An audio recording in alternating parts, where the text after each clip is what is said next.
Hi, I'm Carly Shaner, and you are. I'm Chip. It is a pleasure talking to you. Do you understand the purpose of our interview? I do. Awesome. I have around 5 questions to ask you about um, what it's like being in prison. I can handle that. Okay. So, first one is, what types of jobs? What types of jobs do prisoners have? So at this particular facility that I'm at, we have quite an abundance of jobs, actually. The most common are porters, which are basically janitors. And then we have a yard crew who go out and pick up the trash on the yard, mow the grass, shovel snow. But we also have a meat plant, which cuts meat for Kroger, and a couple other smaller customers. And then we have a print shop that does all of the printing of any paper products or any signs that get posted for any prison in the state of Ohio. And then there are some other random smaller jobs for maintenance and things of that nature. Okay, awesome. Thank you. What type of medical care do prisoners receive? Prisoners receive pretty crappy medical care, to be honest with you. If you have anything wrong with you, you have to put in what is called a kite. It's essentially a piece of paper that you fill out and you select what kind of medical care you need, whether it's dental or whether you need to see a doctor or a nurse or need refills on pills. Once you do that, you put it into a designated box in either the gym or the cafeteria, and they get collected twice a day. And then you may get seen in 2 to 3 days if you're lucky. You're usually looking at a week to 2 weeks at the earliest. And then if you need x-rays or anything, they kind of slow roll you on doing any of that. They'll make you do physical therapy first or treat you with Tylenol and ibuprofen. And they are very reluctant to give you any of that because you can buy it at the commissary, and they will not give you anything stronger than that. Dental care is pretty much the same way. If you have an issue with your tooth, you basically have to tell them that you are in excruciating pain. Otherwise, they won't do anything for you. And their first thing to do for you when you go to get anything done with your teeth is to pull it. They don't want to save it if they don't have to. They don't want to take the time to sit there and then see what all your options are. They just want to give you the easiest option for them. And that's pretty much the same way with the medical care. They give you a runaround. It's really hard to get anything done that you really need. Wow, so what you're saying is it's very difficult to get the treatment you need. Yeah, it is. You can spend up to 2 to 3 months.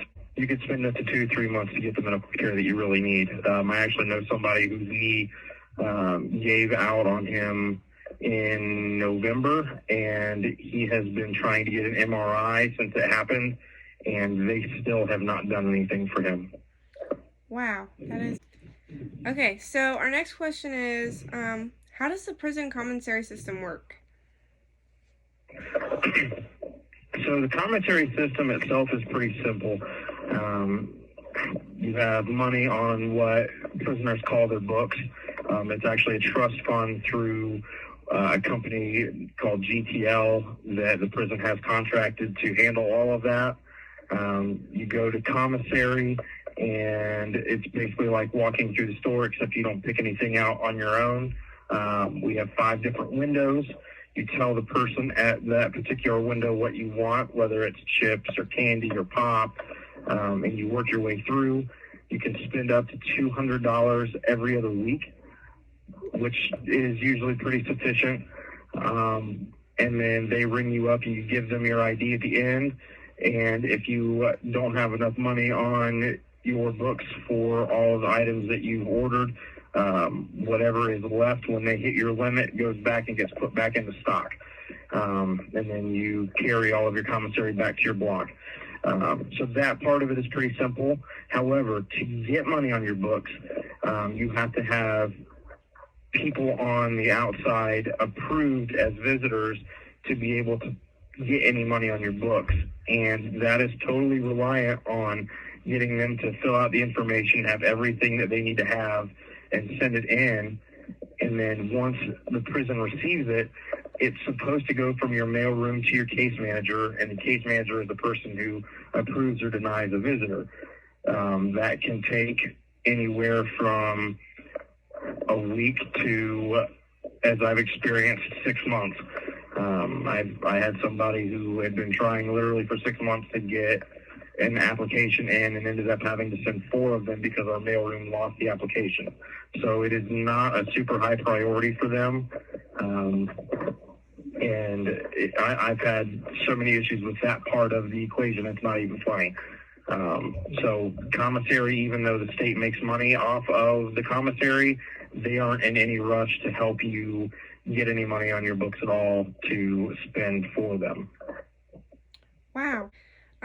We're gonna kind of switch directions for this next question. Were you ever discriminated against, or are you being discriminated against for your race? Actually, yeah, at times you would be surprised. I'm actually a white male, and there are times when, especially with administration, they, at least at this particular prison, they are more inclined to help blacks. They are more inclined to do things for blacks.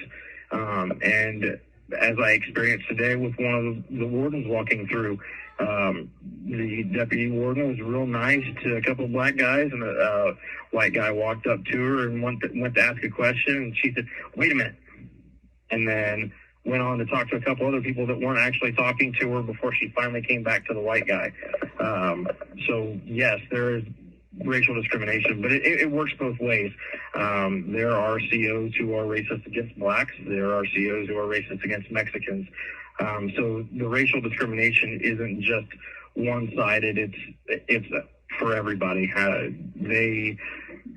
It just depends on who you get, honestly. I have 3 more questions. I added 2 more questions, if you don't mind. No, I don't. Okay, so this next question is, what type of educational programs and / treatment programs are available to prisoner? If so, are you taking any?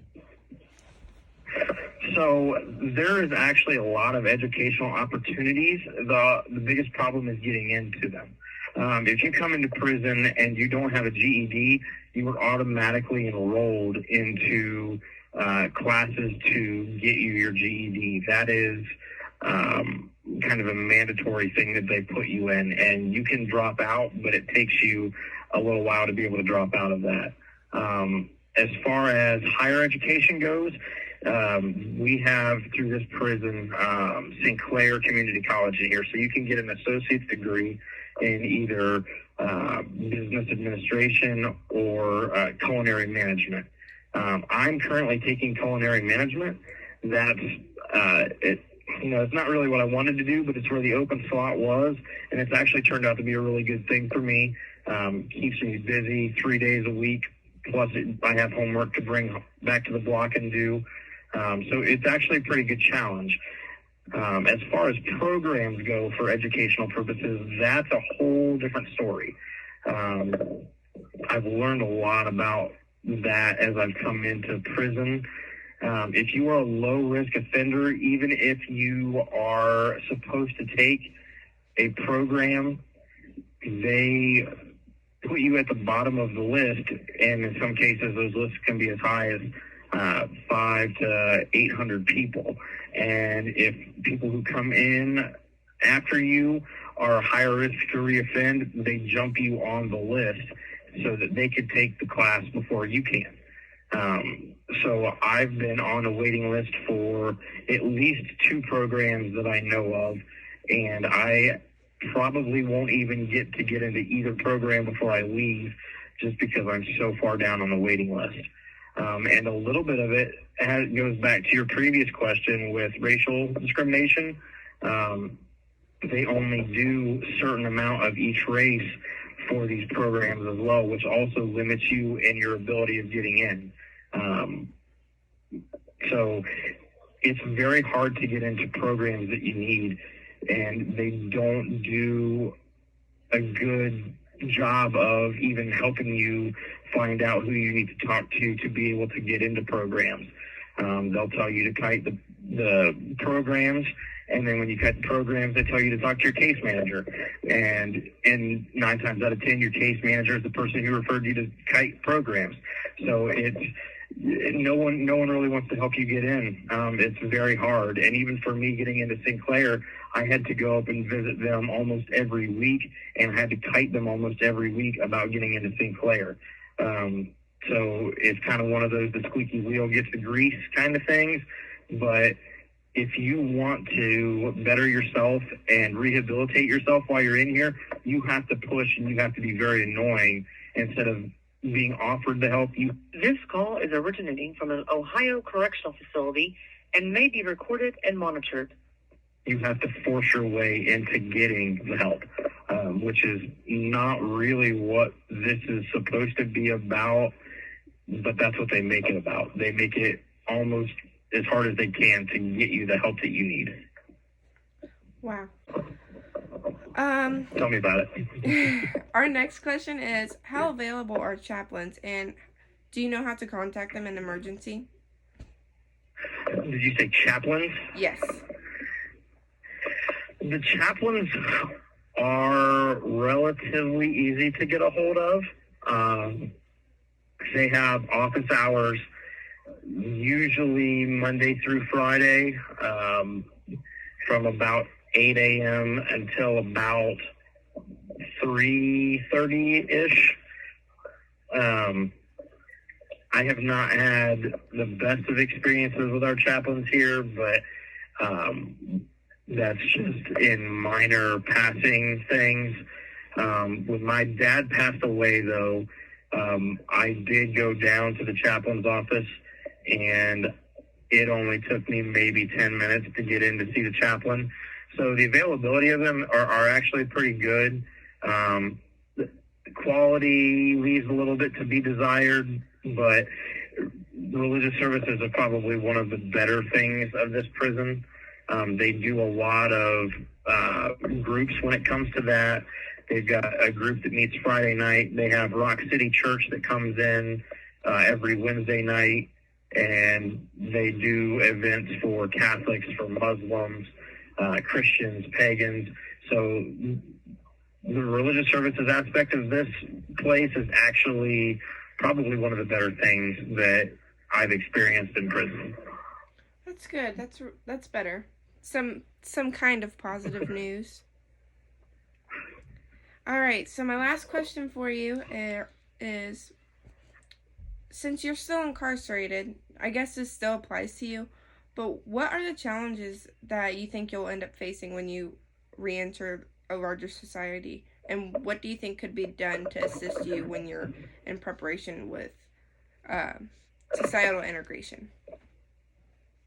So it's funny that you bring that up because I've actually taught a class on this. I teach a class every Thursday night for my sergeant in our dorm. And we went through a book called Freeze an Eagle. It was written back in the 1980s, but a lot of the things that I taught on in there still apply. One of the biggest things that I've kind of impressed on the guys here that I've taught is the hardest thing and probably the most challenging thing you're going to do out there is to go get a job, because more than likely you're not going to get a job that you want, but you need to be able to get a job to be able to, one, to help provide for your family, but two, to provide for yourself. You're going to have to be able to get yourself into a stable living environment, and statistics show that if you are able to keep a job for the first full year that you are out after being incarcerated, the recidivism rate drops dramatically. So that's, I would say, probably the first thing that I'm going to experience when I get out is that's going to be my first challenge, is to go get a job and to make sure it's something that I can use as a livable wage. But another thing that I'm going to experience when I get out is dealing with the realities of people knowing that I committed a crime. No matter what that crime is, whether it's drugs, murder, domestic violence, anything like that, you've got a record, and that affects you when you go out to look for an apartment. It affects you when you go out to look for a job. And just being able to be honest with people about it. And, you don't have to give them your whole life story when you tell them what happened. But you also need to be real with people and let them know, look, I made a mistake. I've served my time, and I've also done things to better myself when I'm in here. So those are the two biggest things. But I think also the mending of relationships with the people that I've hurt because of the crime that I committed. I may not be able to improve all of those relationships, but I know that I've worked on improving relationships that, looking back, I wish I would have had before I committed my crime. And those are the relationships that I know that I'm going to need to keep working on when I get out. Those people are going to be very important to my success for a life after incarceration as well. One of the bigger things that I know I'm going to need when I get out are people in my life who are going to call me out when I'm not taking the time for myself, or when I'm letting myself slip back into old ways that weren't good for me and may have, in one way or another, led to my incarceration. So getting and keeping myself with the right people is going to be very important as well. Community is a very big thing that a lot of the books that I've taught on in here tell you about, is getting involved in community, whether it's church or family or whatever. So getting myself back into those things is going to be important, and keeping myself involved with guys that I've stayed in contact with from church is going to be another important thing. They'll be able to help me, whether it's get a job or whether it's being able to find something to do community service wise. That's going to be another big thing. And then the last thing that I think is going to be important for me is staying in contact with my PO and learning what expectations are with my PO. I know that the judge will lay out a map for me to follow, rules that I need to abide by, but it's going to also be a balancing act with my PO and making sure that I do the right amount of communication that they expect from me. Because the PO is the person who decides my fate, whether or when I get out while I'm on PRC or community control or whatever it is. Those are the people that it's important that they know what you're up to. So that pretty much sums up what I think my challenges might be when I get out. All right, I have one more question, and I think this is probably one of the most important. How do you think your mental health has been affected by being in prison? I'll be honest with you, my mental health has been affected in a negative light.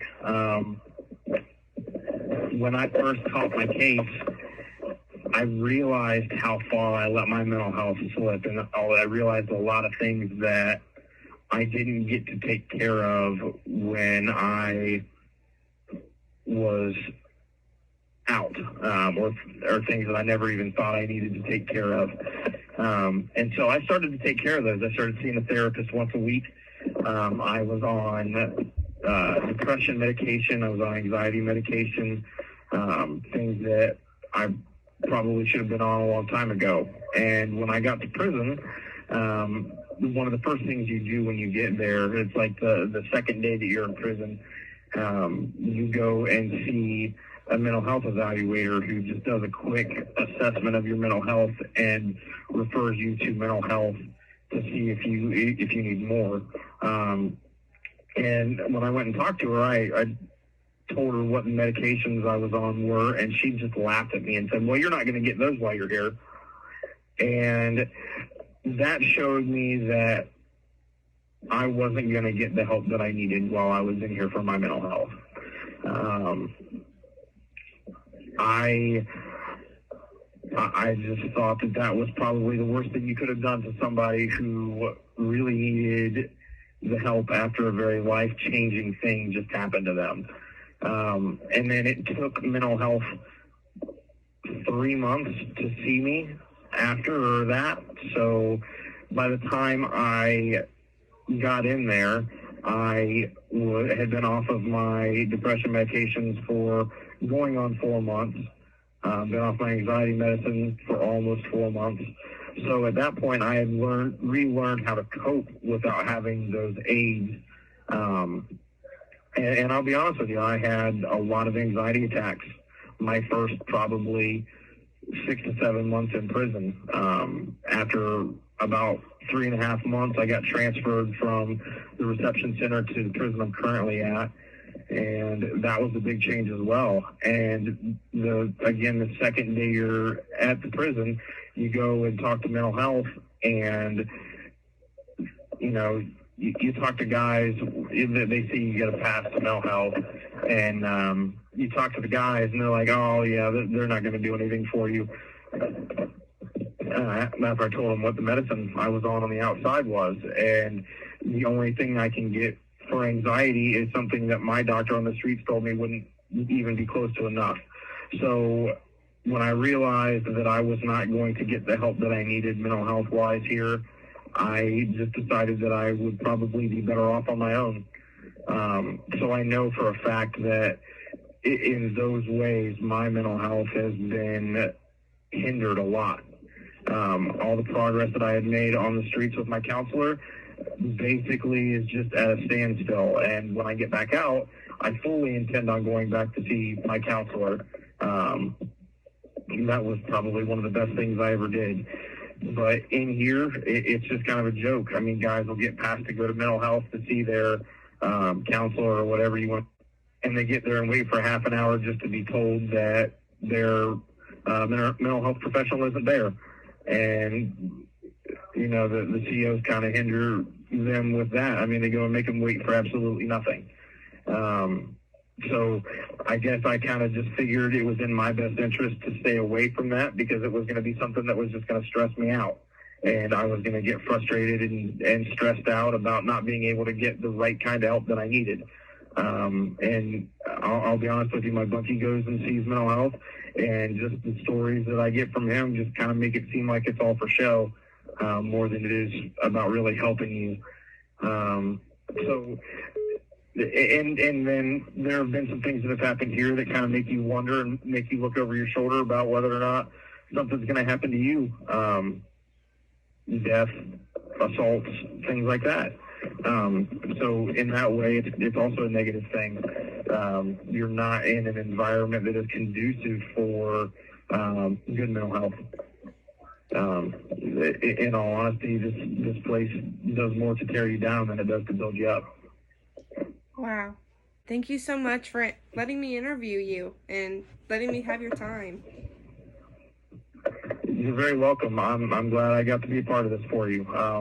It's nice to be able to share information that most people don't get to hear. So I hope this helps anybody in any way, shape, or form. Thank you so much.